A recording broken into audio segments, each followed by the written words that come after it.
President Obama wrapped up his final overseas trip as president today, meeting with world leaders in Lima, Peru. The president met face-to-face with his Russian counterpart, Vladimir Putin. Errol Barnett is there. It was a brief and somber exchange between President Obama and Russian President Vladimir Putin.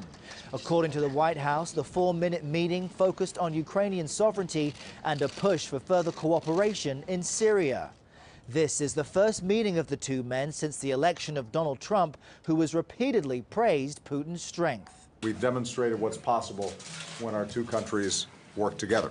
In a formal meeting with Chinese President Xi Jinping, Mr. Obama put an optimistic spin on cooperation between the two nations. But with the president's Trans-Pacific Partnership deal on life support, the Chinese are pushing their own economic trade agreement here to fill the void. Throughout his three-nation tour this week, the president has had to assure other world leaders about President-elect Trump. Mr. Obama told a young audience in Peru isolationism doesn't work.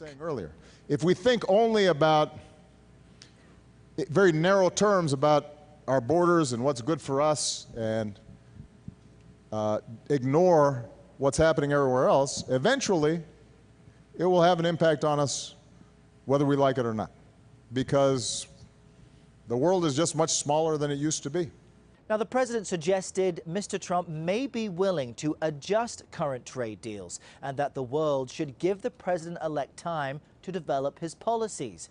But privately, the White House is deeply concerned much of Mr. Obama's foreign policy achievements over the past 8 years could be erased. Elaine? Errol Barnett in Lima, Peru. Errol, thank you.